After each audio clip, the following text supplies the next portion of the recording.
I want to make reference to the letter, the famous letter by Senator Cotton to the Iranians. I signed that letter, and I believe that it is a direct result of the president's statement that he would veto any role that the United States Congress should play in the ratification or non-ratification of a pending agreement. Our guest has been serving voters in the 15th Pennsylvania Congressional District since 2005. Serving on the Homeland Security Subcommittee, let's welcome Congressman Charlie Dent to MidPoint. Congressman, thank you so much for being here today. Thank you, Ed. Great to be with you. Great to be with you as well. Let me ask you this, first of all, about the whole letter here. Your opinion, first of all. People think that this was just an overreach. It was wrong. It was stupid. We're hearing so many things right now. Was it an overreach, or was it the right thing to do? Well, I think it's more of a distraction or a sideshow than anything else. I read the letter. It was an open letter by 47 senators to the leaders of Iran, basically stating that the Congress has some role in the ratification of these types of agreements. That's pretty much all it said. So I think the president has made a terribly big deal of this when he should not have. Similar to the way he responded to Bibi Netanyahu's speech. Again, I thought there was just an utterly hysterical reaction to the prime minister coming to address Congress.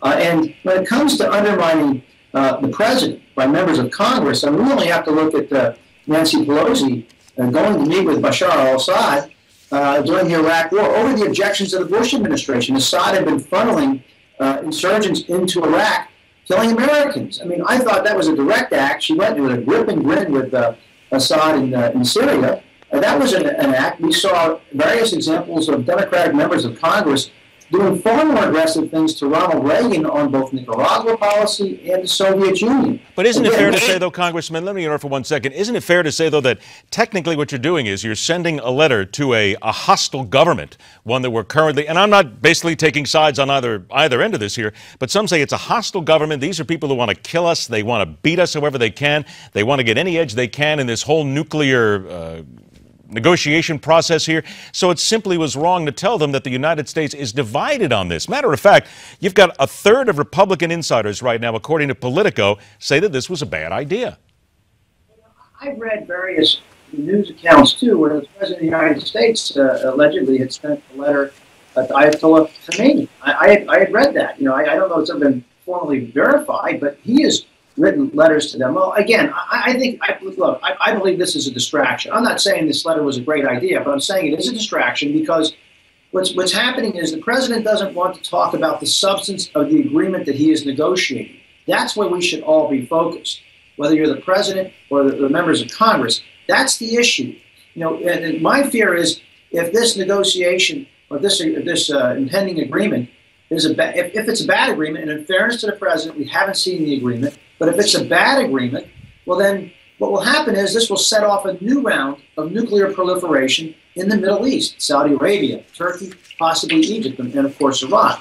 That's really the issue that we should be focused on. The letter, as I said, is a distraction and a sideshow. Then let me do this. About a minute we have left while we take a break, come back, talk some other material here as well. But with regard to this, it seems that so many times the GOP does something and they don't back it up. Because what you're saying right here, let's get off all the fluff here and let's get down to exactly what you believe and others believe the issue is here. The Republicans do this. They send the letter out. Shouldn't they be out there right now telling the American people, look, let's get away from all this extra here and let's focus on what we're actually talking about. They're not doing this. So in many ways, they're losing the battle already with all these different reports that come out saying that they screwed up. Well, yeah, look, I didn't say the letter was a good idea. But right, understood.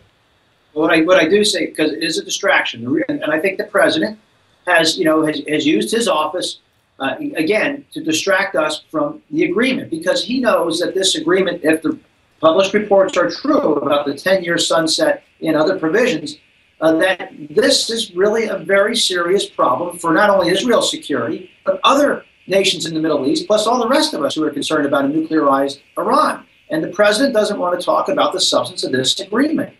That's pretty clear to me. It seems like he's rushing into an agreement at any cost. Now, maybe there isn't going to be an agreement, but I think that's what we have to be focused on, and the president would rather talk about Republicans and undermining him than what he's negotiating. See, I agree with you completely. That's something that whether you're Republican, Democrat, whatever, if you take a stand, if you make a point, you should be backing it up and you should be telling the American people this is the real reason behind what we did and why we did it, not all this extra story. Exactly right. Congressman, please stand by a couple of moments here. We're going to take a break, come back. Congressman Charlie Dent joins us. Let's get back on that whole issue here about the GOP, some disasters, and looking for a win and maybe getting it right on MidPoint.